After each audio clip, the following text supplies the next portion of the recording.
Šis ir foršs stends, kurš parāda ļoti labi, kā strādā unikālā sistēma, ko jums piedāvā Farmets. Pirmkārt, tā ir pilna sekciju kontrole katram sējaparātam. Katrs sējaparāts strādā tādā veidā, ka mums ir pneumatiskā ļoti vienkāršā sistēma, kā mēs aizvaram plūsmu sēklai. Bet vēl jau vairāk un vēl kas ir svarīgi, ir tas, ka mēs varam nodrošināt to, ka arī, ja strādā tikai viens sējaparāts vai divi sējaparāti vai 4 sējaparāti, mēs varam nodrošināt vienmērīgu gaisa plūsmu. Ko tas nozīmē šajā gadījumā? Vienmērīgā gaisa plūsma nodrošina to, ka ir visu laiku vienmērīgs spēks, ar kuru mēs spējam nest sēklas materiālu. Tātad, iedomājieties, ka jums ir caurule, kurā jūs pušat gaisu. Ja jūs aizverat galu, nenotiek gaisa plūsma.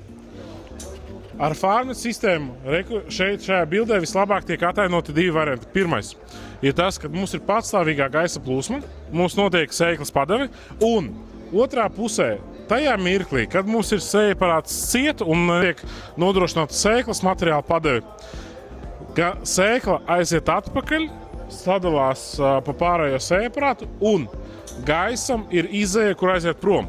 Arī tikai vienam sējaparātam strādājot, mēs nodrošinām tikpat labu un pārstāvīgu gaisa plūsmu, līdz ar ko sēklas materiāla nešanas spēju arī strādāt vienam vai 2 sējaparātiem.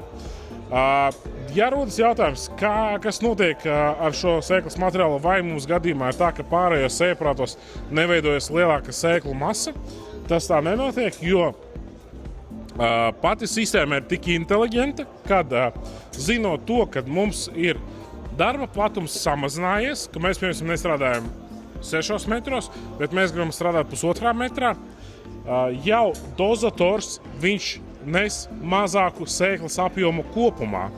Tādā veidā nodrošināt to, ka sēklu skaitlis uz kvadrātmetru tiek nodrošināts vienmērīgs. Tas strādā kombinējot sistēmas. Farmet unikālo sistēmu vadīt ar iPad un optoelektriskos plūsmas sensorus, kas nodrošina to, ka mēs spējam skaitīt katru sēklu individuāli.